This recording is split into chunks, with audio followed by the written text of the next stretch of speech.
Yours, here right now, the kind of night we dream about. Oh, oh, oh, oh, oh, oh, it's beautiful.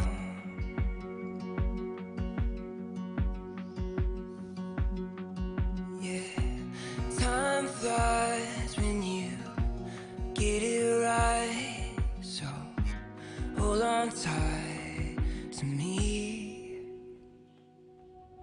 Love like we never grew up, and live like you just get one tonight. We're kings and queens. One blink and it's over. Wake up and we're older tonight. We're kings and queens. Stop, take a breath, close your eyes, remember this.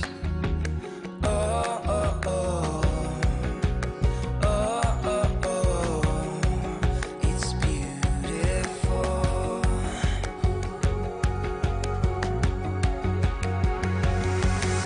Love like we never grew up, and live like you just get one tonight. We're kings and queens. One blink and it's over. Wake up and we're older tonight. We're kings and queens.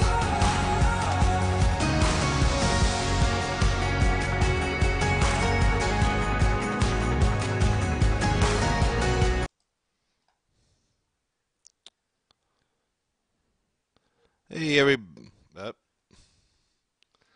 okay, someday I'll stop doing that. I do that like all the time. But anyway, sorry about that. But anyway, welcome to our live call-in show that is now starting.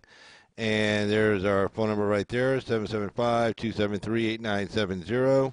And let's go ahead and get, I know how much you guys want to see my face, so I'm sure. But let's go ahead and get me up here.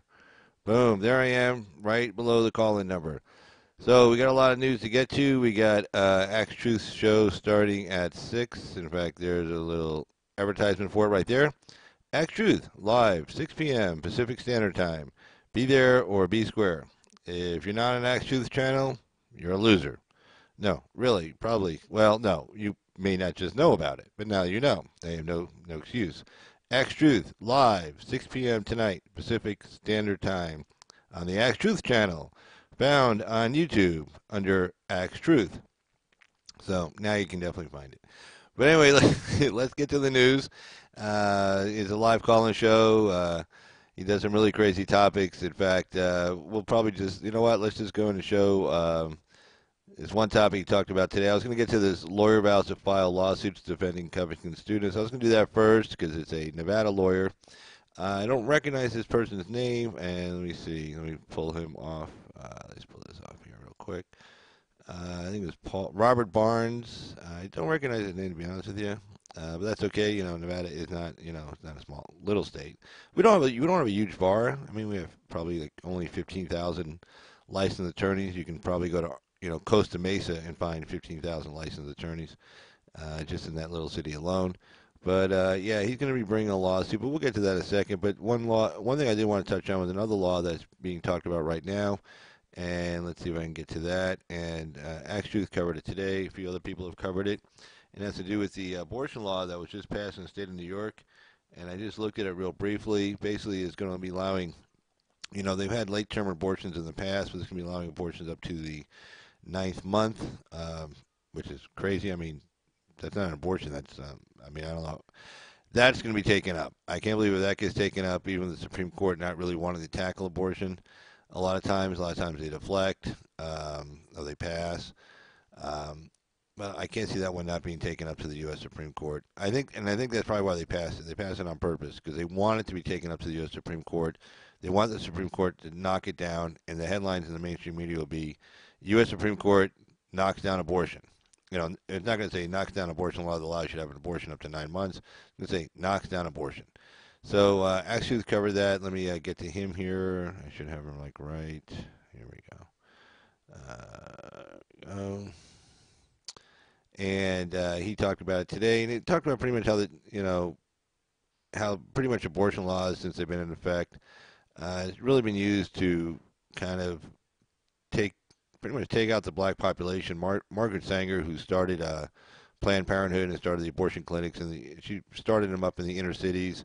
She has some pretty hostile, nasty things to say about black people. She was pure out racist. She used to speak in front of the KKK. I mean, just a real nasty person.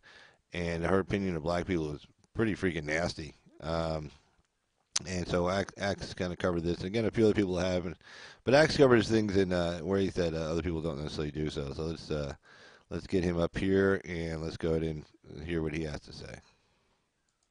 Passed a law in New York City, in New York State, that you can abort a baby up into 9 months, up until right before it comes out the cooch. You can abort it. You can kill it. And guess what? Last year, more black babies were aborted than were born. Woo-wee!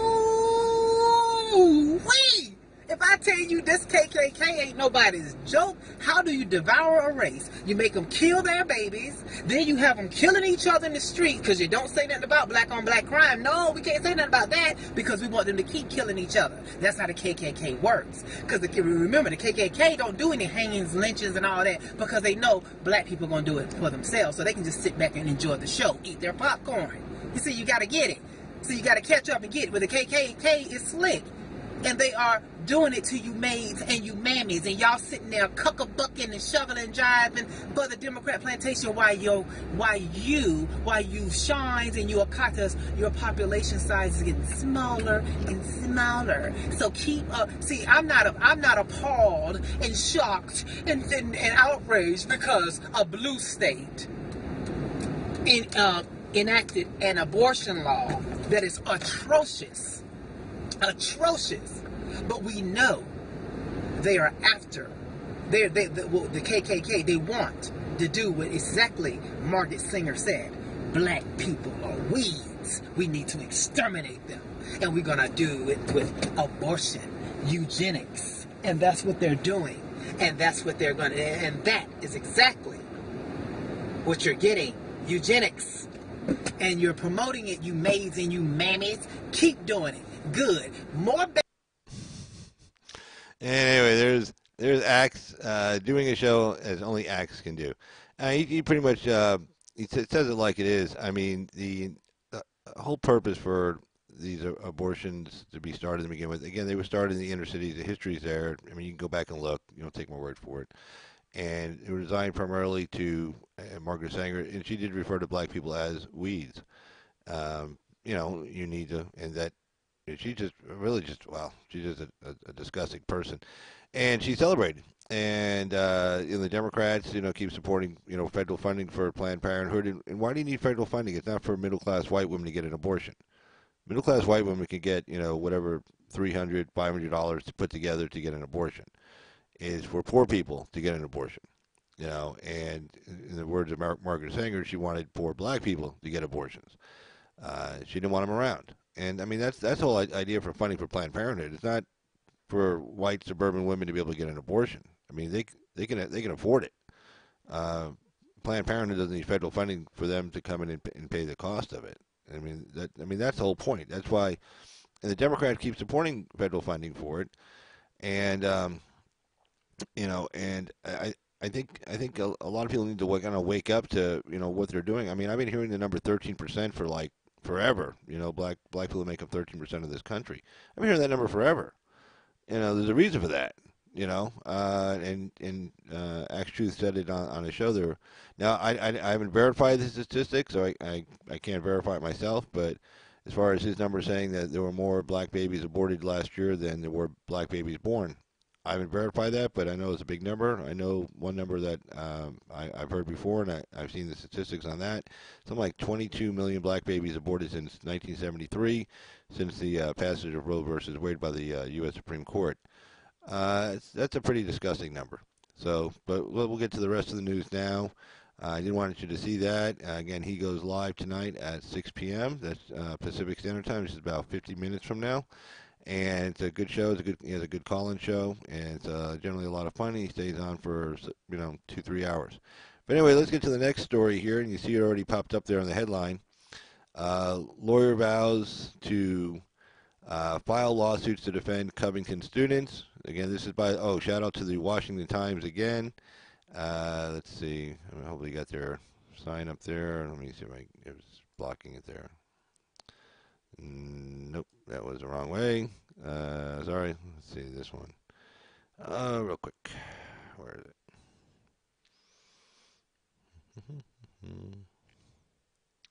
There it is.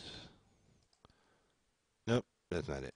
But anyway, this is the Washington Times, and you can see it. Washington Times. Very good. Anyway, a Nevada lawyer said Wednesday he is giving reporters and celebrities 48 hours to retract and apologize for false statements about the Kentucky High. Excuse me, probably haven't smoked enough cigarettes today. All right, so let's see. The Nevada lawyer said Wednesday he is giving reporters and celebrities 48 hours to retract and apologize. And excuse me, I'm just going to get something else up here real quick.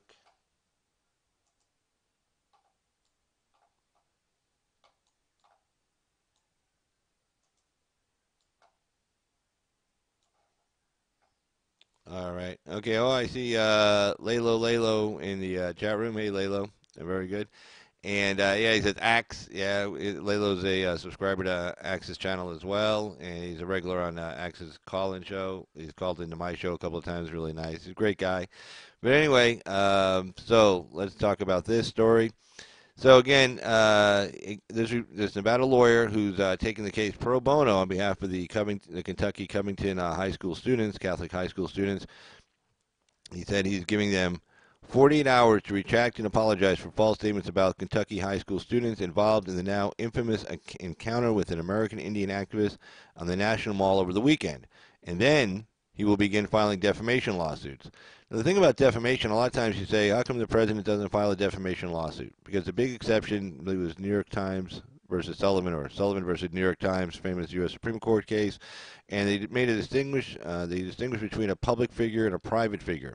Basically saying if you're a public figure, you put yourself out there in the public, and you obviously make money from it, fame or political hay, if you will, you're a politician, celebrity, the standard is so much higher to be able to prove that something was defamatory than if you're just a private party, you're not a public figure. And to make matters better for Mr. Barnes here is that most of the plaintiffs are minors under the age of 18, so they're definitely not public figures. I mean, I guess you'd be a public figure if you're a minor and a movie star, but you're a minor, non-movie star, non-famous person. So it's not as high as a bar. I mean, basically, you have to say it was untrue. That's easy to prove. We got 2 hours of videotape to show what the mainstream media was reporting was untrue. They published what this guy was saying. They didn't do any proper research.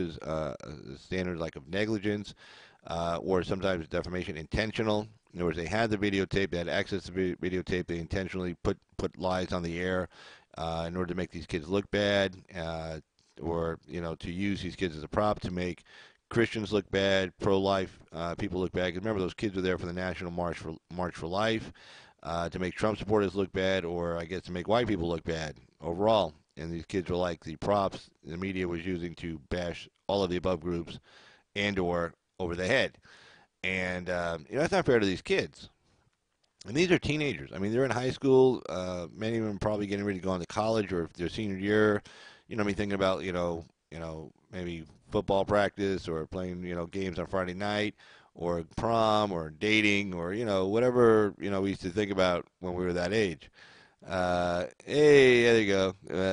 But again, Lalo, give me a shout out there. Thanks, Lalo. But anyway, so these kids don't. Their lives have been turned upside down, and if they've done anything wrong other than standing there waiting for the bus, they took a bus, to D.C. from Kentucky to participate in the national pro-life march.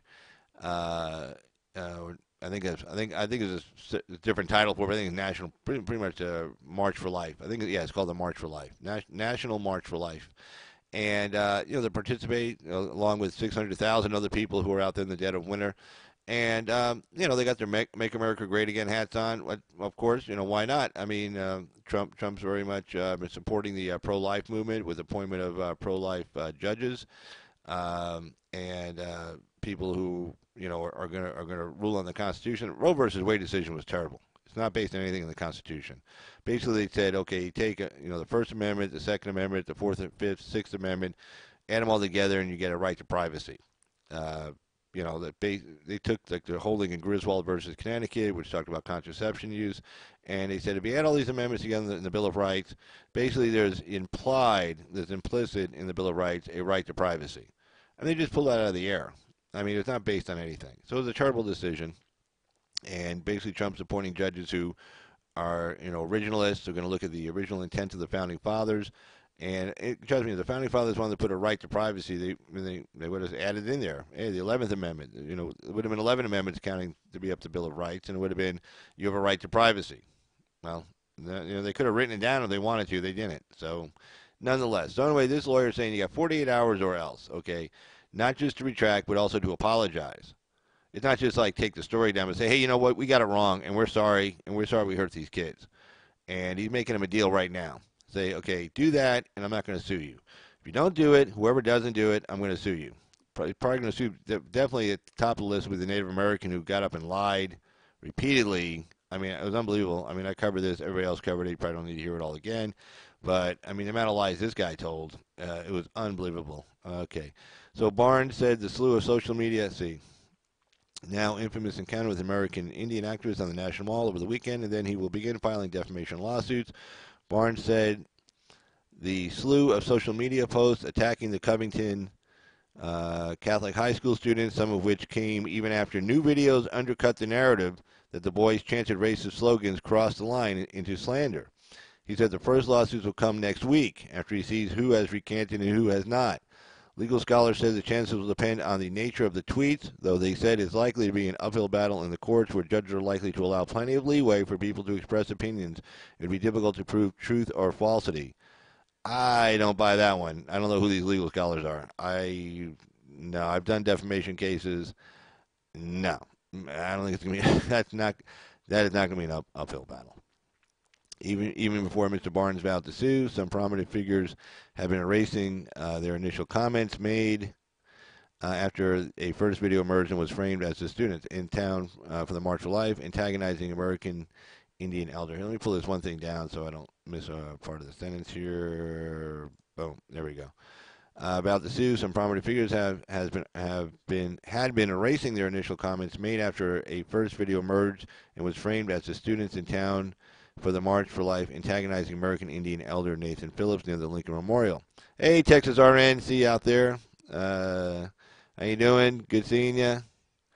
Let's get a little shout out to Texas RN there.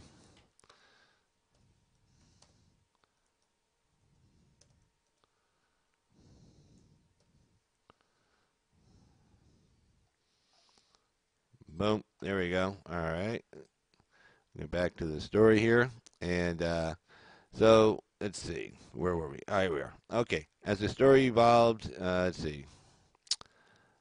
As more videos emerged, it became apparent that a group of people who identify as Black Hebrew Israelites were taunting the students with anti-gay and race-baiting jibes. That was actually really disgusting. In none of the videos to emerge backup claims of the students targeting Mr. Phillips with racist or pro-President Trump chants. They didn't. In fact, there was somebody yelling, "Build the wall," but it wasn't the kids. It was the Black Hebrew Israelites. You can see it on one of the videos. I don't have a link here, but I'm sure you can find it. One of the videos where, as Phillips is just starting to pass the Black Hebrew Israelites, just as he's starting to pass them to head for the kids, you hear the end of the taunting from the Black Hebrew Israelites against the kids, and they say, "Yeah, build a wall. Yeah, build a wall." Like they're making fun of him, for the Trump line, "Build the wall." It was one of the things they were taunting him with. It's like, yeah, build a wall. Yeah, what a joke. So that's the only people who said it, and you can hear that on one of the videos. As the story evolves, CNN's Jake Tapper and Meghan McCain at The View deleted tweets shaming young boys. Meghan McCain, rhino, just like her father, except her father was a rhino neocon who wanted to start a whole bunch of wars and get a whole lot of young Americans killed. but he was a great guy. Yeah, okay. But anyway, so as the story evolves, CNN's Jake Tapper and Meghan McCain at The View deleted tweets shaming young boys and have admitted to being too quick, page down, too quick to judge. The Hebrew Israelis are abusive. Yeah, definitely. The Hebrew Israelites are, well, they are abusive. I mean, that's what they do. They go around, they get in people's faces, and they yell and scream at you.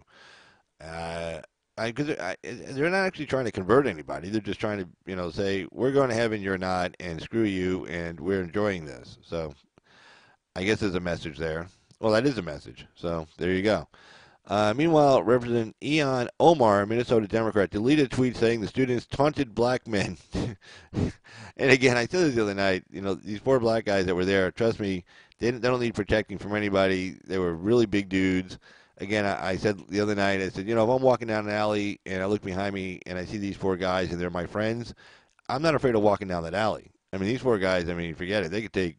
They probably could have taken that whole class, of kids over there, like they weren't standing there. A lot of those kids looked like they were like maybe 100 to 120 pounds tops.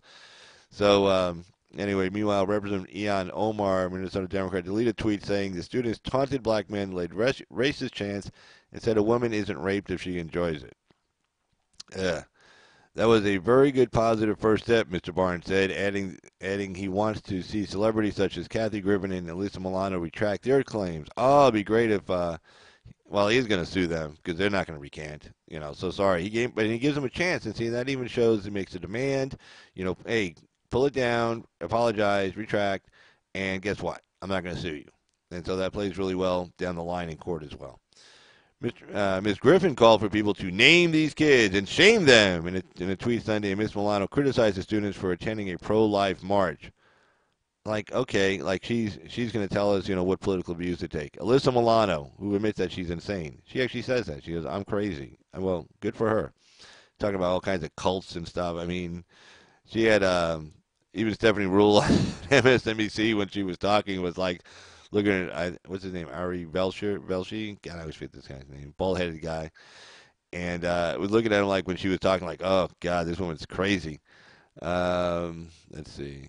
Make America Great Again. And the lies the media told. It's too much. So, anyway, Ms. Griffin was calling for the kids to get doxxed and shame them and go after them. And then I think this is Milano saying this. Let's not forget this entire event happened because a group of boys... let's see. Let's not forget this entire event happened because a group of boys went on a school-sanctioned trip to protest against a woman's right to her own body and reproductive health care. Yeah, and I just got done talking about this with the New York law. This is where it leads to. People will say, oh, slippery slope, that's BS. No, it's true, okay? All these laws, and now you have New York saying you can get an abortion in the 9th month. Again, that's murder. That's not an abortion. That's murder.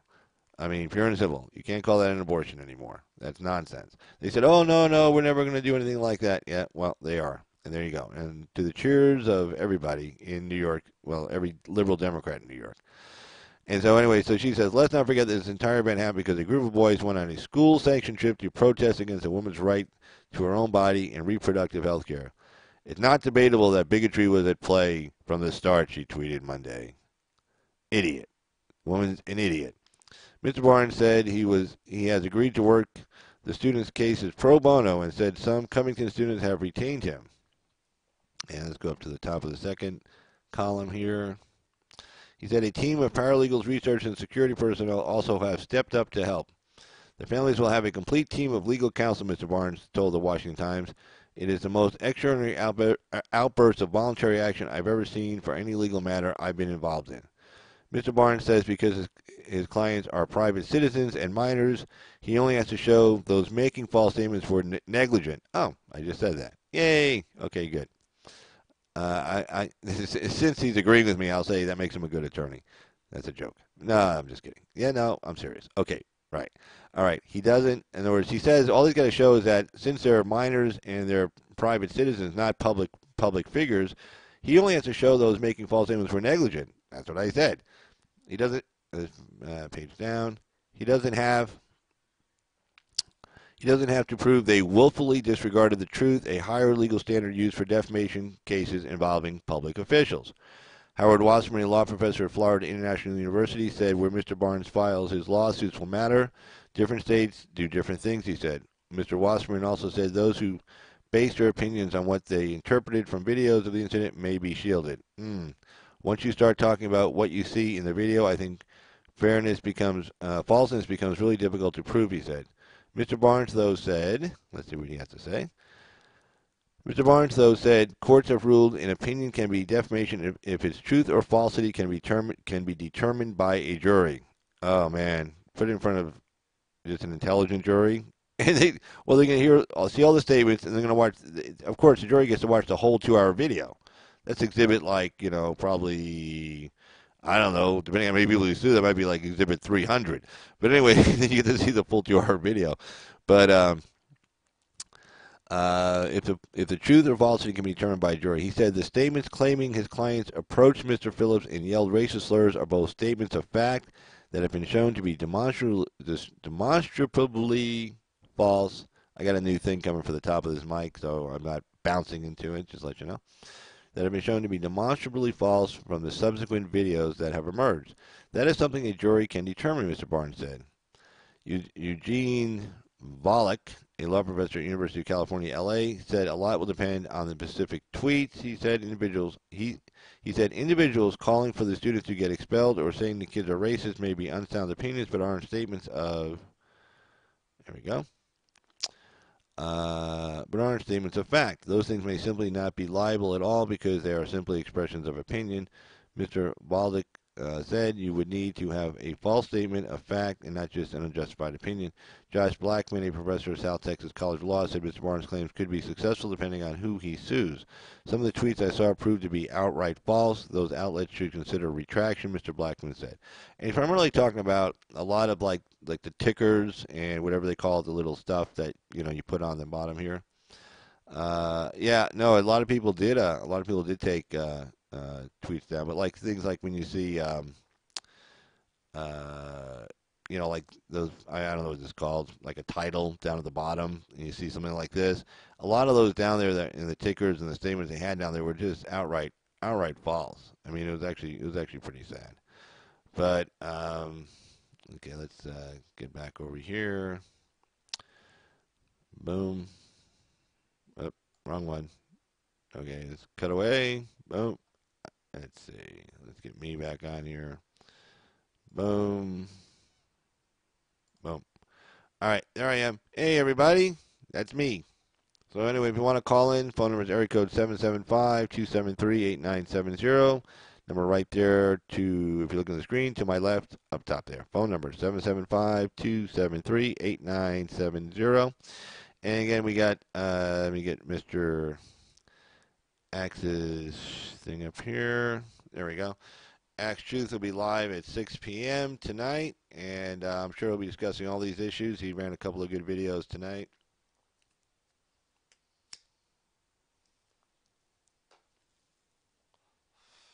But that New York law that he discussed earlier on one of his earlier videos, I thought was really good. And let's see, let me get to some other stories I wanted to cover real quick. There we go. This story I saw this morning, and let me just get this one up here for you guys real quick. This was regarding the whole how the Clinton campaign was really going after Trump pretty hot and heavy. And yeah, let me get this up here for you guys. I wanted to cover. All right, so take Mr. Axe down real quick here. Sorry, Axe. Boom. And there's me again. All right, so this is a story in the Washington Times again. Thank you, Washington Times. Wider effort found to link Trump and Russia. I read this morning. Let's see. Good. Okay. I read this morning, and I wanted to cover this later today, which is now. Okay. So, Washington Times. The Clinton campaign's operation to spread a now debunked story on a Russian bank Donald Trump computer linkage went further than previously known, according to new congressional testimony. Basically, they're trying to say Donald Trump had some secret server in Trump Tower that was tied directly to this Russian bank, which was the way that him and Vladimir Putin were secretly communicating Well, there's no such thing as secretly communicating over the internet or over wire or over anything. I mean, everybody's listening to everybody. So the idea that he had this secret bat cave, I mean, like the server was like down in the basement of Trump Tower in the secret lair or, of Trump Tower where he's down there, and his minions are surrounding him and he's like, "We're going to turn this country into Russia. I am Vladimir Putin's robot." Nah, nah, nah, nah, nah, nah. I mean, really, that's what they were trying to push out there, right before the election. And really stupid. But they got some people to buy into it. But anyway, so the story continues. It turns out that at least two Clinton... Let me put this up a little bit better here. There we go. It turns out that at least two Clinton operatives went inside the Justice Department to sell the allegation. Again, they're trying... Again, this is all before the campaign. They're trying to sell this thing. They're trying to get Justice to go after it. And then, of course, once Justice gets it, then, of course, somebody in Justice will leak it to the press. And then the press runs to it. Justice Department investigating Trump, Putin secret server bank thing. And because if they just put the story out there themselves, it's not as believable as it becomes a leak, a real leak from a real Justice Department official. So they were trying to sell this to at least two members, I think two members of the Justice Department. And so they hopefully then would leak it. And they go on to say, let's see, the Democrat pitch narrative went like this. This was the story they were trying to sell. The Trump organization maintained, we got our first live call in here. We're going to take that. Hello, caller. You're on the air with Carl's Opinion. Go ahead. Oh, hey, Texas RN. How you doing? Yeah, I can hear you. No, I screen the calls to make sure it's not a troll. So then when I know who it is, then I turn up the volume. So yeah, you're on live now. You're on TV right now, Miss Texas. Okay, all right, good. Well, so, Lilo, hello, and the audience. I had a question. Remember back when President Trump met with Putin and they were on the stage, and Putin, passed him that soccer ball? What do you think that was about? I mean, was that trolling, in your opinion? Maybe it could have been like, they knew there's a lot of the press was watching everything they did, and they were trying to say, I'm going to give you this secret soccer ball, and then, of course, the press will say there's a hidden message inside of it, and Trump, gets on the plane and says, "Okay, Jen, I'm going to cut this open and grab the secret message from Vladimir Putin that he gave me in plain sight so nobody will see it." I don't know. Look, these two guys are both the same type. They're both type A alpha personality types, both very successful people in their own fields. He was very successful at the KGB. I guess he tortured a whole lot of people and ran a really good KGB, which...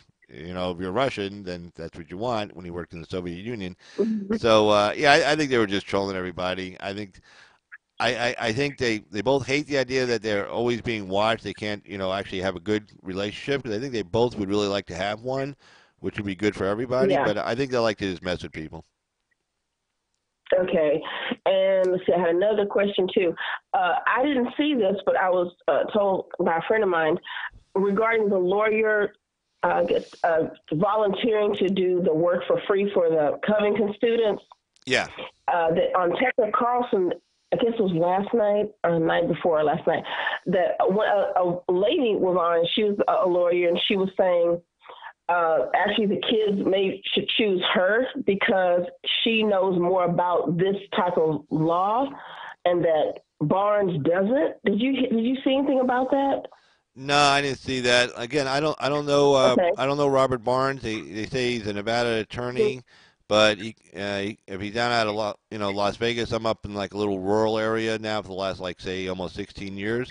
So I haven't been part of the whole Las Vegas legal attorney scene. Hanging out with a bunch of attorneys. Or he could be out of Reno. I didn't look him up, to be honest with you. So I mean, I just don't like when people come on the air and say, "Well, they should hire me because I know more." It's like, how do you know this guy doesn't know a lot? I don't know. Yeah, she did that. That's what I was told. And I tried to look for it, but it was on Tucker Carlson. So, but I couldn't find it. And let's see if I think I have another question. Take your time. It's good. Oh, thank you so much. Yeah, because I usually write this stuff. It's easier when I write it down because it gets so exciting when I get through. Let's see about the GM. Is it okay to talk about something you didn't maybe not of course. talk about? Of course. You can talk about anything. Okay. Go right ahead. Okay, perfect. Well, the GM, did you see that when the woman was doing the reporting on the General Motors executives, those two guys, and saying that they saw scribble stuff, and Axe did a video on it. Yeah, no, I remember when Axe did the video. I didn't watch the whole thing, but I think these two guys are suing because they were saying there was racism in the workplace, and they felt harassed and Yeah, intimidated. Is that what this story was about? yeah, it was, Carl. And when I looked at, saw Don Lemon, Don even looked like he didn't believe it, but it was like they needed something. And even the reporting from I guess the journalist, the woman, it just seems so forced. And it's not journalism. It's like they just turned into gossiping smearmongers. I mean, they've been that, but what I mean, Carl, it was ridiculous. Listening to it, it was like there has to be something to be done about that, because and then what they said was that the guys, they both make six-figure salaries. Okay, so really that really is a slap in the face to a lot of people, to Americans, saying that these guys making six-figure salaries, that could be just 100,000, six Right, figures, but sure. still, that's a lot of money. That is a lot of That's money. a lot of money. Yeah. But to say that their subordinates said to them, one of the guys said that his subordinate said, you should, a long time ago, you'd have been buried with your shovel. This just sounds not real. And then they said, and one guy, a supervisor, said in one of their diversity or some type of correction type of meetings, well, some of the people who were hung deserved it. This sounds made up, and they're not even doing a good job of making up something. Yeah, I mean, if the guys talking to were like, 98 years old, maybe, but well, they were like, I think they're, yeah, I mean, but I mean, like, I'm 53. I mean, I don't know anybody that walks around talking like that. I mean, Who would I say don't know. that? I mean, who would just Right. walk up to somebody and say, "Boy, in the old days, hey, back in the old days, we used to just like, bury you with your shovel and, that kind of. I mean, who the Yeah. hell? I don't know anybody in my generation that walks around saying shit like that. I don't know. I've never heard it. Especially with the TV, right. And I've taken care of people that old and older. And never have I, and the only time I, maybe had someone say something like that, they had a UTI, had an infection. Oh so well, they were, yeah. You're kind of at yeah, you're in a lot of pain at that point. Yeah. that's just, and you give them a pass, little patience and stuff. But this just sounds made up completely, and it's vicious.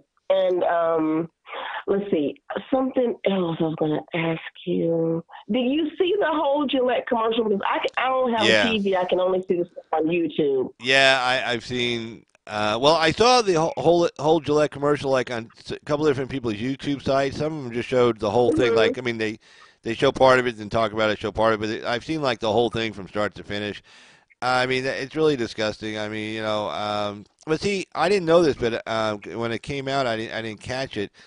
Gillette, remember the story about? I think it was back in December, and it was about this guy who's identifies as a woman, and he's a rap singer, and he was at the store, and the guy called him sir, and he threw a fit, and he was yelling and screaming and stuff. Oh, the GameStop. Yeah, and Wait a minute. Yes, GameStop guy. well, I saw an old video from I think it's Matt Christensen. I was watching today. It was on my feed, and it said, and it went autoplay on my phone because I listened to that on the way in. And it was from December. Mm-hmm. It was from December, and I hadn't seen it, or if I had, I forgot this one part because it wasn't important at the time. Where they said, "Oh, and Gillette issued a statement saying they support this guy." And that was like back in December, so they were kind of hinting at what this commercial was obviously in production for more than 10 minutes. So they were kind of hinting back then that this is where they're going. So they supported this guy back in December. The guy who was yelling and screaming and threatening to beat the crap out of somebody, because he called him sir. And so that's what Gillette was. Right. And Gillette's commercial, I mean, that was, it's like, that's real nice, except like if you're with this, non-masculine man and you're walking out to the parking lot at night and a couple of other men who are maybe really masculine want to rob you, and then you turn to your man, and he looks at you, goes, "Look, what are you looking at me for? What are you going to do? Help, help me out. I don't know. I'm trying not to be so masculine. I don't want to offend you." But one of the things was really weird. It's like this, good-looking woman's walking by in a, tight, short shorts and belly kind of shirt, and she's obviously, I mean, you don't wear that to be comfortable. I mean, if you're walking, you're not going to wear that to be comfortable. You're wearing that to, that's an advertisement. Now, when you're advertised, like I've advertised for clients, maybe I get somebody walking on the door that I didn't want necessarily, I wasn't looking to advertise for, but they answer the ad. I still have to treat that person with some kind of respect, and I still have to talk to him and see if I can help him out. But the same thing with some women who dress like that, wear these tight shorts, these belly shirts. Obviously, it's not for comfort or anything. It's just to show off your body and to get somebody looking at you. Now, maybe you don't want that guy looking at you, but you want some guy looking at you. And if the wrong guy looks at you, you shouldn't get offended. Right. And if some guy wants to walk up to you and say, "Hey, my name's so and so. You look really nice, and boy, I'd like to get to know you," or something. It's like, "Oh, I can't believe, why are you approaching me?" It's like, "Well, Jesus, you're half naked." It's like, what the, I'm sorry. What do you want me to do about that? It's not like talking like, now if you're going to go up and be a dick and, start, grabbing on somebody, well, that's assault, that's battery. I mean, you can't be doing stuff like that. But, that commercial is just ridiculous on so many different levels. Well, okay, now another question. When we see all this happening with the, I guess especially it seems it's anti-white males, that's where it's really going. Is this really offensive to guys? I mean, really, Carl, because to me it's starting to get so over the top that it's ridiculous. And I think that just like with 2016, America voted, women voted, and they thought that women were going to be so offended by, what President Trump said. I'm thinking, that's nothing. I mean, women were like, no, we're voting for this guy. I really think that what I would like for men to know, women aren't bothered by this stuff and thinking that men are brutes and toxic. There's this toxic masculinity stuff. Most women don't think that way. Well, I mean, they've been studies after studies. Get that? I mean, you all know that? Well, no, I mean, there have been studies after studies showing that women are attracted to masculine men. I mean, but I guess the media keeps wanting to tell men not to be masculine. I guess they keep wanting to tell women to not be attracted to masculine men. I was watching. That's never going to work. Yeah, that's not going to work. Yeah. I was watching somebody's show. It might have been O'Shea Jackson's show. He's on like the Negro Manosphere, like the Manosphere, but it's a Manosphere for like black men. And somebody was saying like, I've been on that. I think.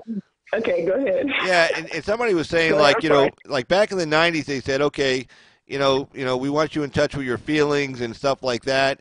And then he says, now if you're a man and you go to a woman and you tell her about your feelings, they say, "Oh, man up! What are you bothering me with your feelings for?" It's like, God, you can't win for losing, So it's I think if the media just stayed out of it and just let men and women kind of work it out amongst themselves, there wouldn't be so much confusion. But when you put all these weird messages out there telling men how they're supposed to be, telling women how they're supposed to be, telling women what kind of men they're supposed to be attracted to, telling men what kind of women they're supposed to be attracted to, it creates a great amount of confusion for everybody.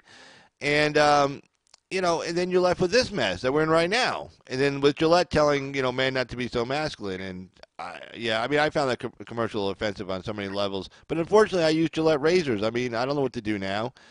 There's one other outfit. They said, "Oh, go to this outfit," and then it turns out, well, they're an SJW outfit. Also, that Harry's Razor, the Dollar Razor Club. Well, I'm not sure it was Dollar Razor. I think it was like Harry's Razor, and like supposedly they're like an SJW. And plus, those two guys that started it, I think all of them are. Oh yeah. Mm-hmm. It's almost like you almost want to go back to the way my great grandfather did it with whatever that razor thing and then the sharpening it with the leather strap and the foam stuff. You want to go there almost. No. You know what? I'll pass. I'll pass on that one. I'm going to rush in the morning. The last thing to do is I want a big straight razor next to my throat. No straight razor. Okay, you're right.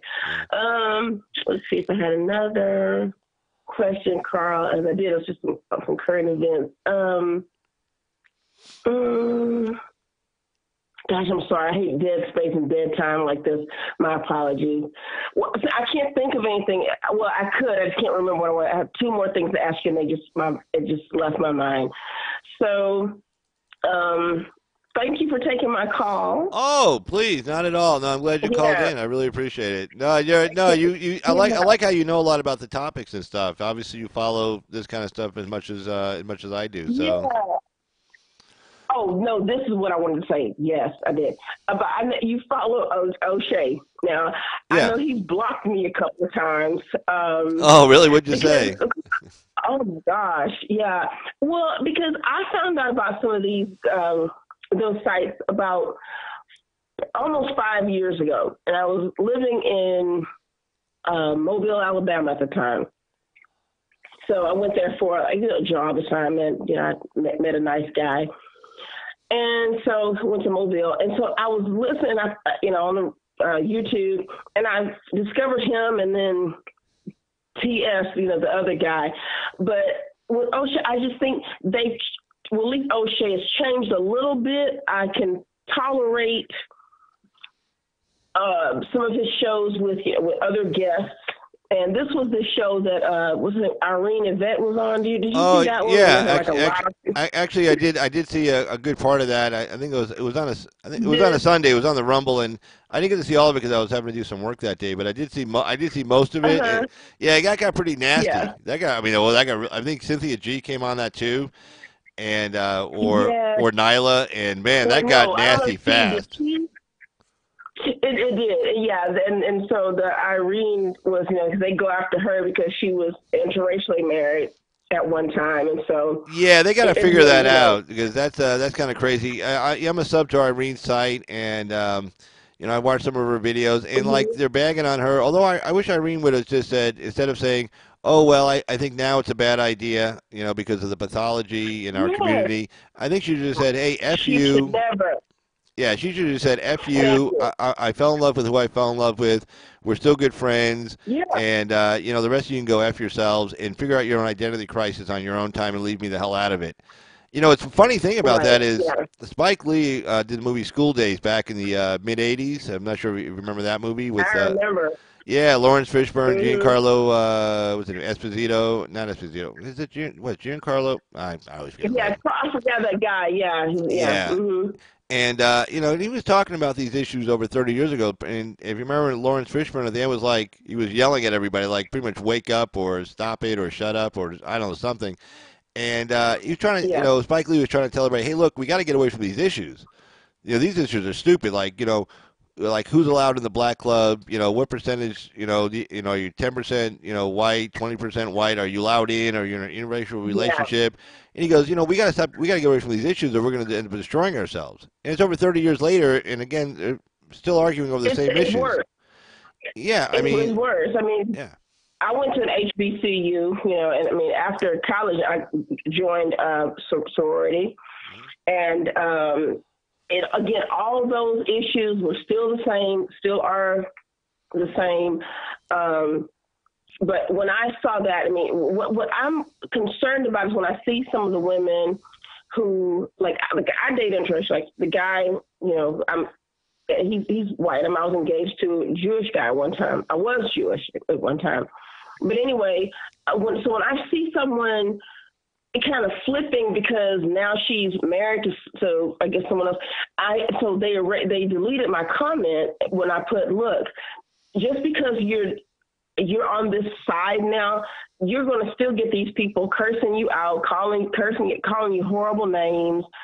Just be you. So sometimes I wonder about the angles, or that some of these people, it's kind of like they've seen this little niche and they can get money here, and maybe they're using it for that. Because I just can't believe that these people believe some of the stuff that they're saying. I'm not talking about O'Shea. I'm talking about the people who. Yeah, unfortunately, I'm going to disagree with you a little bit, and it's unfortunate. I think a lot of the people that say these things actually believe in them, and I'm like, God, you got to get over these. You got to get over these issues. If you want to. And the same people yelling about these issues, the same people yelling that, hey, black people need to unite. Well, you're never going to unite if you have a litmus test of who's black and who isn't. And you're never going to unite Right. if you. And then, of course, somebody's going to have to be in charge of who decides who's in and who's out. So then, of course, then you form a hierarchical structure. And then who's at the top of that hierarchical That's structure? always the problem. Right. And then And that's why I say we're American. Just be American. And once you abandon all that, this, oh, we need to do this for the such and such community, and we need to build. There's no building. The things that should have been put in place for building should have been done a long time ago. So to me, I think it's just embracing being American. And I think a lot of this stuff will be solved because, well, yeah, especially yeah. if you're counting up percentages, and you're saying, well, okay, I'm more black than you because I'm only 20% white, and I've seen them do that. Yeah, and you're 24.7% white, so I'm more black than you. It's like, again, the same people who make these arguments, the same people yelling the same, we need to unite the black people. Well, you're never going to unite them with this kind of litmus test. It's never going to happen. Yeah, because they make fun of each other's skin shades, even on the, it seems like some is, kind of joking, but it's not. And because I know that it's not because I've seen it before, but so it goes into that, like you're less than I am because I have more melanin and all this stuff. So, but I just think that it's gone down a path that I wish a lot of these people, they have great ideas, and I think and they have great ideas, but I think that if they abandon some of that stuff and just, I don't know. So we need to be on the right side of history this time. Well, yeah, instead of all this racial stuff. No, I agree. Mm-hmm. I think it's divisive. I think it's not just not productive. I think it's highly counterproductive. And it's funny too because I was watching Axe covered it, a few other people covered it. I think it was Julian Castro when he announced for running for president when he was down in San Antonio, and you can see where like even the Hispanics are trying to keep the kind of racism issue alive not for Hispanics but for black people, because when he was talking about how like he brought up the example of Dylan Roof got arrested but he didn't get shot versus, and then he, instead of bringing up two unarmed Hispanic guys who were shot and killed by the police, which there are several, there are many who were killed by the police. He brought up two black people who were killed by the police.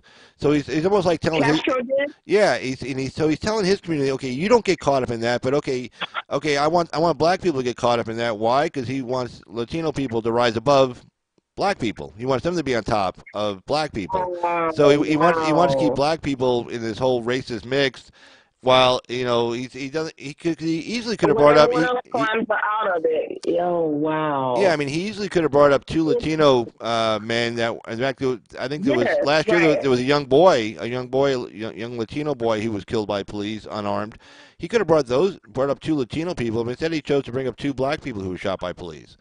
And so basically what he's what he's doing is he's saying to the Latino community, hey, we will stay away from this. Then he tells the black people, okay, you keep doing this, because he knows it's only hurting them. And it's not just not productive. In my opinion, it's counterproductive.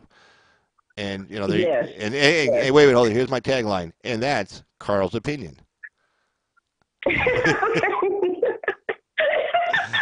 Carl, thank you. Okay. All right. Good talk with you. Okay, I'll see you tonight on Axe's channel. It looks like he's starting in about 5 minutes. All right. Take care. Sure. Sounds like a plan. Bye-bye. Bye-bye. And that was the great Texas RN, also a subscriber to Axe Truth channel. And as you see there from the banner headline, Axe Truth will be starting live at 6 p.m. just a few short moments from now. And so I did put that last story up here about Venezuela's Maduro has been renounced. This was a matter of time. It wasn't just the United States. It was also, and we should check this story out here. I believe it was United States, Canada, Brazil, Argentina. The Organization of American States actually formally made a statement as well, renouncing Maduro, who claimed through some election fraud, no, I'm still the president. but when there's no way he won re-election. I mean, trust me, people are starving. People are eating cats. People are eating dogs. People are going to the park and killing pigeons. People are eating bad meat. People are eating grass. I mean, the socialism kills. Okay, it's a lesson from the 20th century to these young kids today.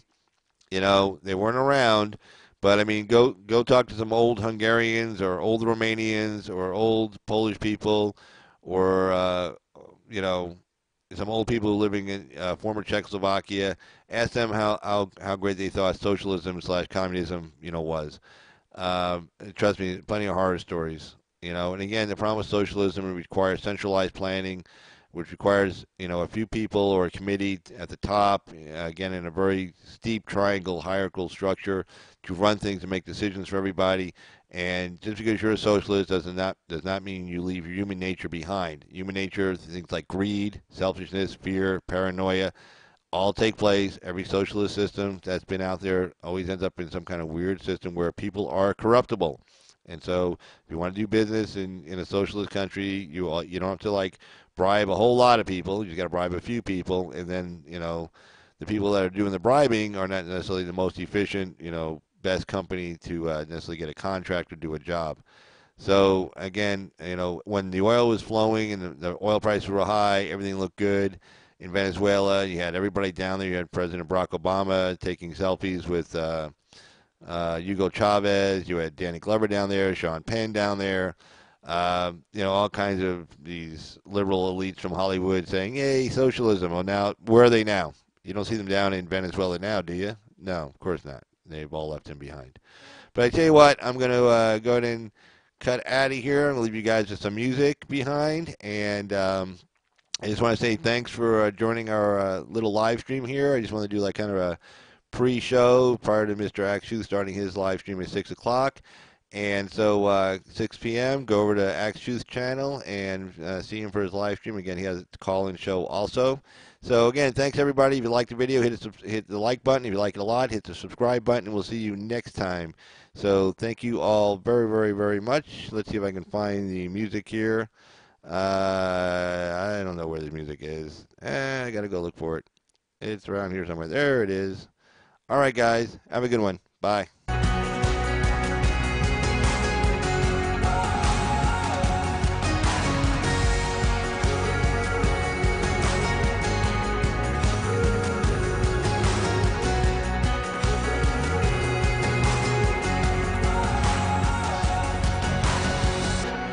Time flies when you get it right, so hold on tight to me.